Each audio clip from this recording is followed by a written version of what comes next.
I like to take this off because y'all get to see how skinny I am, but I don't give a fuck because it's hot. Personal summer uploading. What's up, Roxstars? It's Rox with a little bit of talk about what's at the top of the blog, so let's get to it.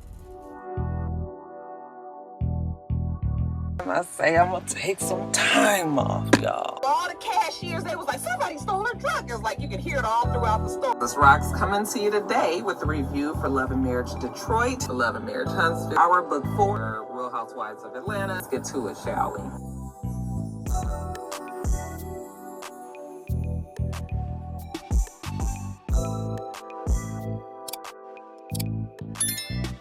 Guys, so first story up, they say that Latasha Scott from Escape is sending out cease and desist all over the place because she's like, it'll be over my damn dead body before y'all be using the name Escape to promote this tour that Escape and SWV are going on. So have you guys seen, I saw it posted on Candy. She's the only person that I follow from Escape, and I saw it on SWV's. I don't follow none of them, but they shit always come up for some reason. I saw that they are now, they decided to let bygones be bygones because the fights that they were having on that show, some of it was created for drama for TV, and then other parts of it was just bullshit that they could have really got over. Apparently they did get over it, and now they have decided that, I'm gonna turn off my fan because this should be struggling. I'll be working the hell out this fan, y'all. That should be like... But they've decided to let bygones be bygones, and now they are going to go on this tour together. Now, you guys know that, or maybe you didn't know, but Latasha and her sister, Tamika, are the ones who own the name Escape. And I don't know how that happened, because Candy is usually up on her P's and Q's when it comes to business and shit. And I would think that Tiny would have been as well, but somehow they don't all own the name. It's just owned by the sisters. And so... Oh, child, I did pick up a little weight. I did, you guys. I was 130. I got down to like 136, and now I'm up to like 143. So, but these are, child, they skinny. Anyway, much like how the New Edition situation, remember the New Edition is only owned by Ralph Tresvant and Johnny Gill. And so they were having issues as well. So that's kind of what's happening, I think, with Escape too. Now, I'm not a real rock star lawyer. However, the fact that Tamika owns part of the name, maybe that will be the reason why they can continue forward with it. I don't know. Listen, I'm going to tell you like I told Morris Day. I didn't tell him really. But Morris Day, when they was having this kind of bullshit going on and there was problems with the names and all of that, what did Morris Day do, honey? He went on and changed the name. It was Morris Day in the Time, T-Y-M-E, instead of T-I-M-E. And Morris Day just kept it pushing. Was still out there performing the songs and doing whatnots. I don't know who was the problem that he had with. Was it Jimmy Jam and Terry Lewis? Or, I don't know who it was. But somebody was giving him problems and he just changed the name. And I was like, shit, quiet as it's kept. I always have a problem spelling Escape any fucking way. Every time that it comes time for me to type that name, I can't. Is it X-C-A-P-E?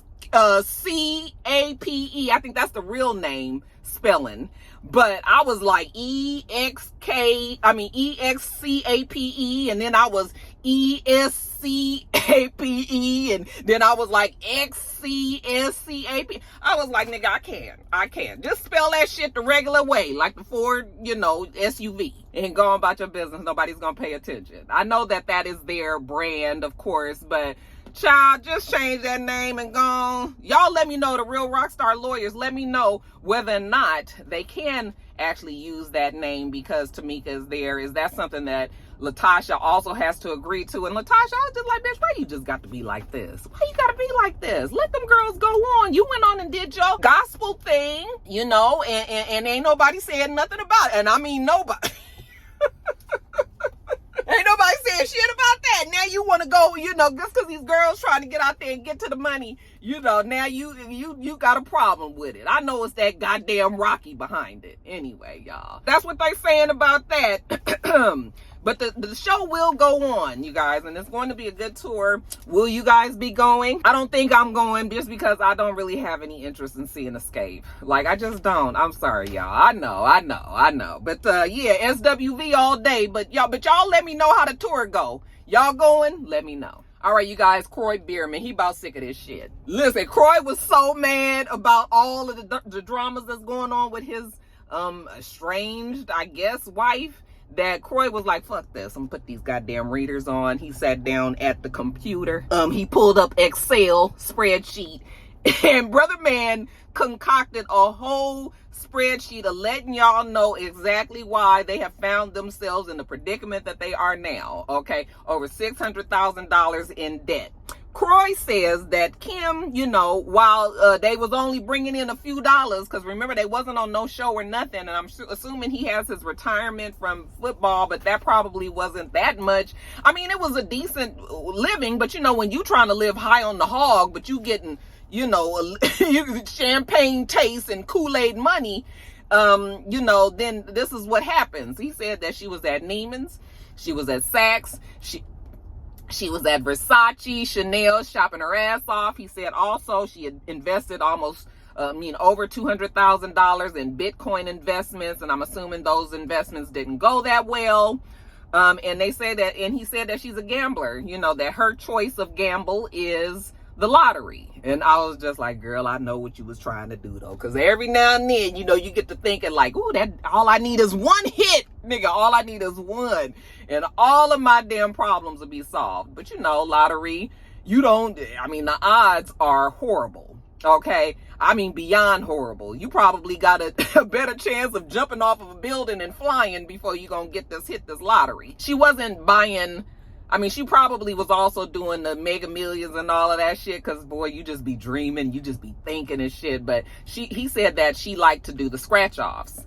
And yeah, you hear people about winning. I have a good friend of mine whose husband won. He would win all the time. Like he won $1,000 here, $500 here. You know, even that, bitch, I'd be real happy if I got that. But he finally won like $100,000. You know, we was like, what? You know, and then a few months later, the nigga turned around and won like $30,000 as well. And I was like, damn, he is fucking lucky. But it's not really luck when, and now I don't know this is what their situation was, but I'm saying in general, it's not really luck when you buying lottery tickets every day, spending $20, $30. Yeah, eventually you might hit, but just imagine how much you have invested in buying those. So people don't tell you about how much they spend on lottery tickets. They just tell you on what they won. Now, if you get a big ass lick like $800 million or something, then fuck it, don't matter. You know, shit, you can buy them damn scratch offs. But if you just win in even $1,000 here, $500 there, $2,000, even $5,000 here and there, but you spending big time money, then, you know, do the math. So, yeah, Kroy said he about sick of this shit. They do have their house. They said that they paid $3.2 million for their house. However, they having foreclosure issues. You know, Truist Bank wants their money and they wants to foreclose on it. They said, that's our shit. Okay, you didn't pay like you said you was, so we want to take it. Now, you guys know everywhere real estate has gone up. So they bought the house for $3.2 million, but they can sell it for $6 million. But well, they brought it down to $5.5 million, okay? But if they can get that house sold, then all their problems will be taken care of. But the problem is this foreclosure is in the way. So that's why they're trying to get the foreclosure taken out the way so that they can get the equity, the money from the equity, and then they can pay off their bills and everybody can go their own way. But Truist is just like, nah, nigga, nah. If the foreclosure does go through, then all of their equity will be sucked away and they won't have anything. They'll have these huge ass bills in their wake. And, you know, so that's where they at with it. Kroy was just like, I ain't had nothing to do with it.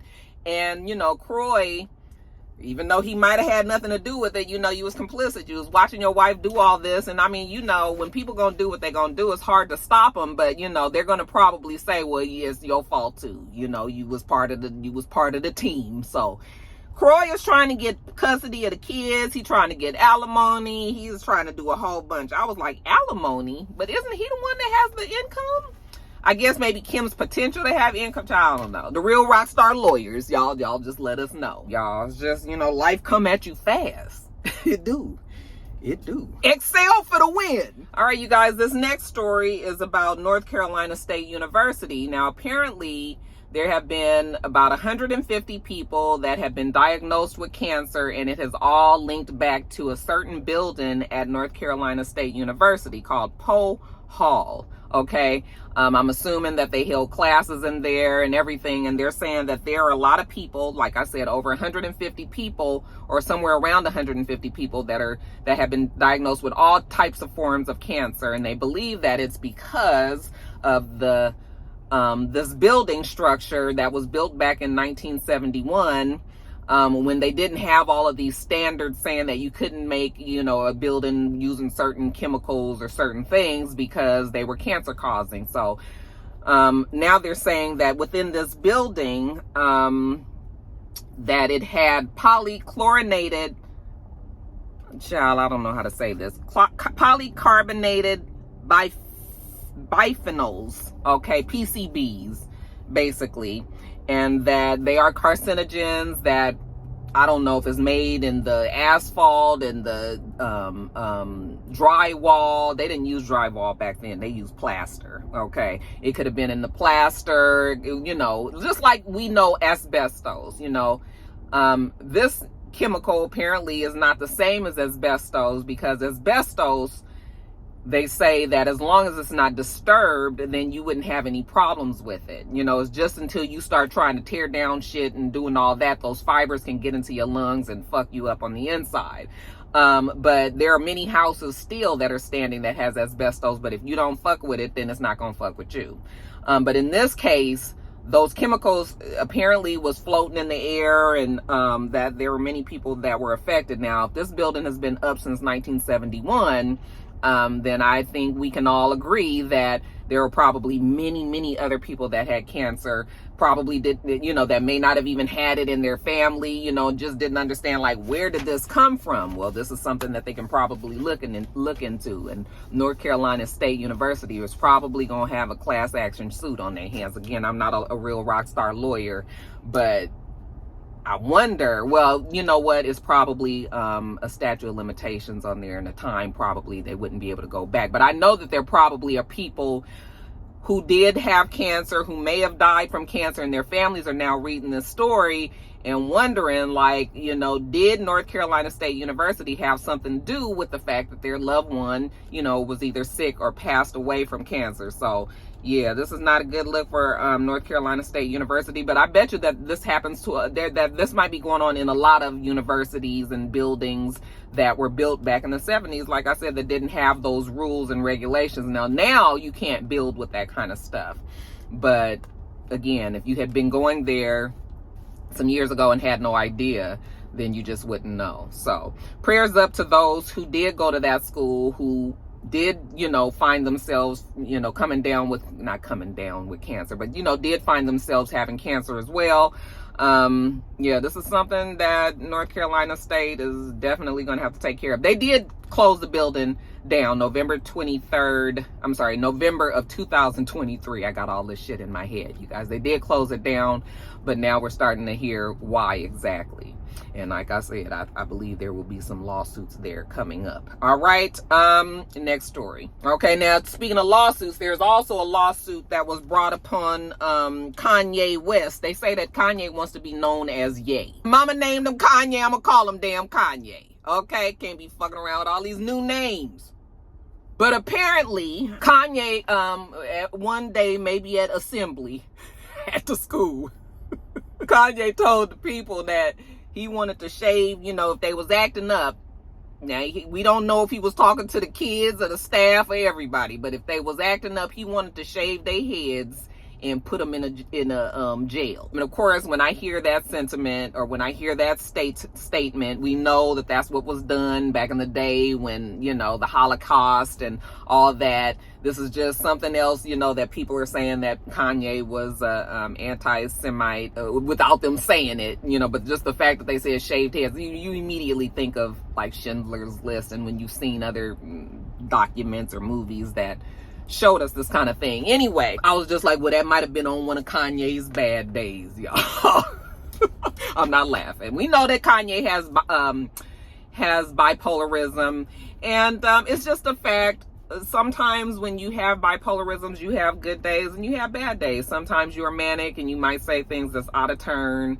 That's not an excuse, because, you know, I think that a lot of Kanye's issue, and he's even said himself that he doesn't feel as creative and he doesn't feel like himself when he is, my supervisor walking by, when he is, you know, when he's medicated, because he felt like that bipolarism medication, I don't know what the medication is, but whatever the medication is, he said that it just kind of made him zombie-like, or it doesn't bring out his creative juices and all. We can all pretty much tell these days now when Kanye is in that manic state, but that doesn't really ever excuse you. Now, I don't know if this is true or not, but the man did bring, the man's name that brought the lawsuit upon us is Trevor Phillips.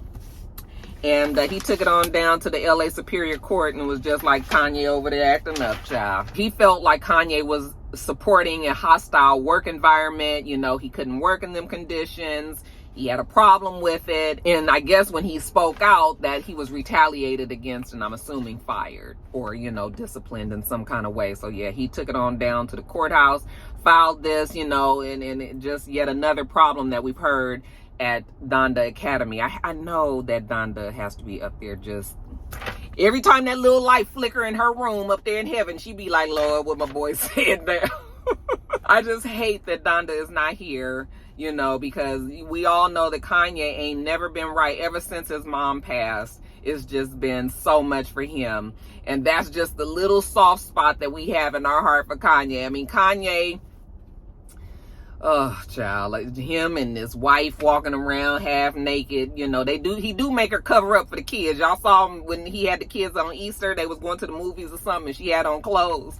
I was just like, well, look at that. But, yeah, the whole situation, I just was like, I know he wouldn't be this person if his mom was still here, you know, but it is what it is. I mean, we can't give excuses. And Kanye, you can't be saying shit like that, okay? You just can't be doing it, all right? But they didn't close the school down, but now they got all these legal problems. So he hasn't responded to this yet.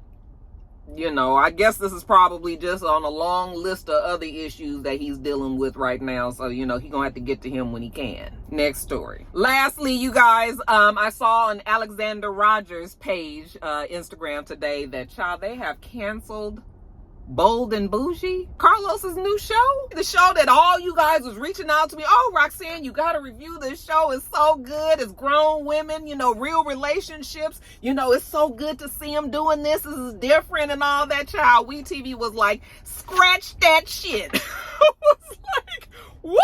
That shit they didn't even let the whole fucking season go by. I guess WeTV was like, honey, we ain't got billionaire money like OWN over there. You gonna take it back over to OWN and see what the fuck they can do with this shit, but they ain't doing it. Yeah, I had chose not to review that show for a lot of reasons. A lot of different reasons I decided not to review that show. And much like what was that person named? Tully 2 on Alexander Alex's page down in the comments. They were like, it feels good to be right about something. And I was like, baby, you ain't never said a better word than that, child. It feels good to know that show, I ain't heard nothing about it. I hadn't heard much about it. I mean, it was a lot of people that was talking about it at first, but much like all these other shows, nobody was really talking about it. I don't even know who was really reviewing it. And, you know, Carlos hasn't really said much about it. I mean, they've just moved on. So I didn't even know that they had canceled it. You know, I was surprised when I saw that on Alex's page. You know, I ain't trying to laugh at the fact that, you know, these ladies now find themselves, you know, not working. But, you know, these women all have other things, other irons in the fire. They gonna be fine. It's Malaysia, it's Tamika, it's Neo's ex-wife Crystal, and it is Goshay, I believe, who was Candy's friend, the one who was like, you know, she slept with Roger Bond. You know, it was them. And I mean, you know, they gave it the old school try, but you know, it's just reality shows, you guys, unless it is really, really good. Like, you guys keep telling me about this reality / game show on Netflix, The Traitors or something. I am gonna, I'm not reviewing it. I'm not reviewing it, but I am gonna watch it and see, you know, what it, because everybody is saying. I even saw Cynthia saying she wants to go on the show next because it's that good. And so, yeah, you know, I'll go in and check it out. I don't even know what the premise is or anything, but we'll go on and check it out. But yeah, I guess We TV was like, take that ass on. Maybe OWN will pick it back up. What y'all think?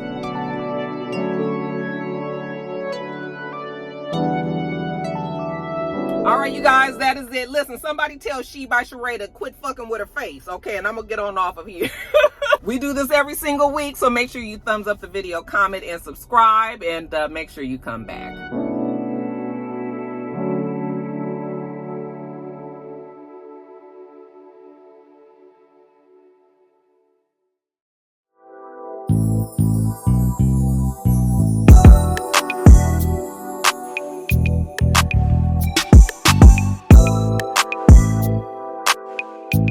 Until next time, Roxanne.